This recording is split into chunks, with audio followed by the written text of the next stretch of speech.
Hello बच्चों, let's see the question. The question says in the circuit shown in figure, the current measured by ammeter is. तो बच्चों यहाँ पे आपको एक 60 वोल्ट का यहाँ पे इंडक्टर के अक्रॉस जो वोल्ट मीटर है वो कितनी रीडिंग शो कर रहा है 60 वोल्ट, और कैपेसिटर के अक्रॉस 100 वोल्ट, और रजिस्टर के अक्रॉस यहाँ पे जो रेजिस्टेंस है वो 10 ओम है, और जो टोटल नेट सोर्स दे रखा है बच्चों यहाँ पे वोल्टेज 50 वोल्ट है। ठीक है, तो आपको फाइंड करना है बच्चों, एमीटर की रीडिंग फाइंड करनी है। आपको किसकी रीडिंग फाइंड करनी है बच्चों? एमीटर की रीडिंग फाइंड करनी है आपको। ठीक है, ओके। तो बच्चों इस क्वेश्चन को सॉल्व करने के लिए आप बहुत सिंपल सा एक फेजर डायग्राम, बेसिक जो होता है हमारा आरएलसी सर्किट का, उसको बना के आप इजीली इस क्वेश्चन को सॉल्व कर सकते हैं। ठीक है, तो यहाँ पे मैं आपको बता रहा हूँ बच्चों की कंसेप्ट। तो इस क्वेश्चन को सॉल्व करने के लिए आपका जो की कंसेप्ट हो जाएगा, आप इजीली इसका आरएलसी सर्किट का फेजर डायग्राम ड्रॉ कर लीजिए। ठीक है, फेजर डायग्राम किसका बच्चों? आरएलसी सर्किट का।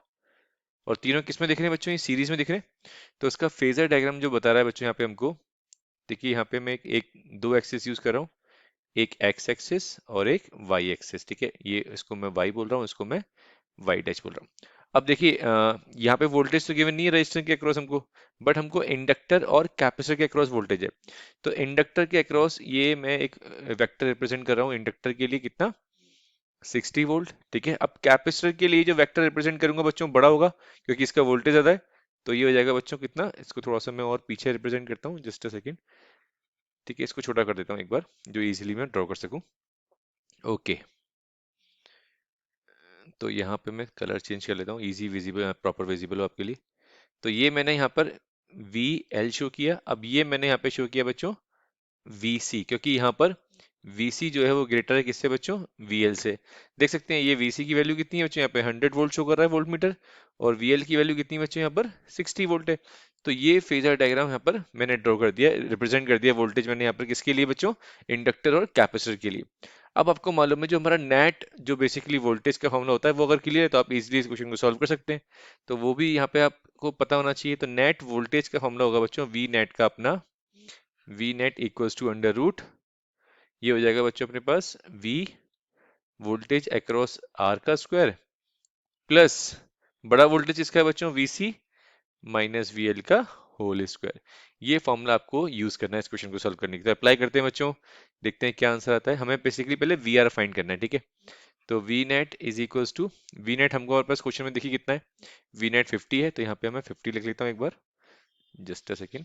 तो ये आ गया बच्चों 50 इक्वल्स टू, वी आर की वैल्यू हमको फाइंड करनी है यहाँ पर, VC हमारे पास 100 है और VL माइनस हमारे पास 60 है। इसका स्क्वायर करेंगे तो 100 माइनस 60 कितना हो गया बच्चों? 40, और 40 का स्क्वायर कितना हो जाएगा अपना? 40 का स्क्वायर हो गया अपना 1600। तो ठीक है, तो यहाँ पे मैं वैल्यू इस तरह से लिख रहा हूँ बच्चों, वी आर का स्क्वायर प्लस 40 का होल स्क्वायर। ठीक है, तो यहाँ पे अगर मैं स्क्वायरिंग कर दूं बोथ साइड बच्चों तो क्या आ जाएगा ये? तो ये आ जाएगी वैल्यू अपने पास 50 का square equals to V R का स्क्वायर प्लस 40 का स्क्वायर। ठीक है, तो यहाँ पे अगर मैं इसको सॉल्व करूँ बच्चों, तो जस्ट सेकंड देखते हैं कुछ गड़बड़ी हुई है क्या, एक बार चेक कर लेते हैं। तो ये वैल्यू आ जाएगी बच्चों, यहाँ पे चेक कर लिया हमने, कोई इशू नहीं है। ठीक है, तो ये वैल्यू आ जाएगी बच्चों यहाँ पर आपके पास वी आर का स्क्वायर इक्वल्स टू 40, या एक काम करते हैं इसको इधर लिख लेते हैं, जस्ट अ सेकेंड।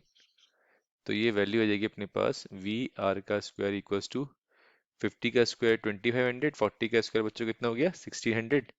तो इसको हम सॉल्व करेंगे तो ये हो जाएगा 900। ठीक है, इसको फाइनली आप सॉल्व करेंगे तो वी आर की वैल्यू कितनी आ जाएगी बच्चों? Under root of 900 which is equals to 30 volt. तो वी आर कितना आ गया बच्चों अपने पास? 30 वोल्ट आ गया। अब हमें निकालना क्या है बच्चों? करंट निकालना है। तो आई इक्वल्स टू क्या होता है बच्चों? V by R. तो वी कितना है अपने पास? 30, और रेजिस्टेंस हमको 10 दे रखा है। तो आई कितना आ गया बच्चों अपने पास? 3 एम्पेयर। तो अपने पास आई आ गया बच्चों कितना? 3 एम्पियर। सो ये हमें करंट रीडिंग पूछी थी यहाँ पे एमीटर की, वो हमने फाइंड कर ली 3 एम्पियर। तो एक बार ऑप्शन चेक कर लेते हैं। First option, first 1 ampere, it is incorrect. Second option is also incorrect, yes third one is the correct option, fourth one is also incorrect. So the final answer is, so our final answer is third. I hope you understood well. All the very best बच्चों.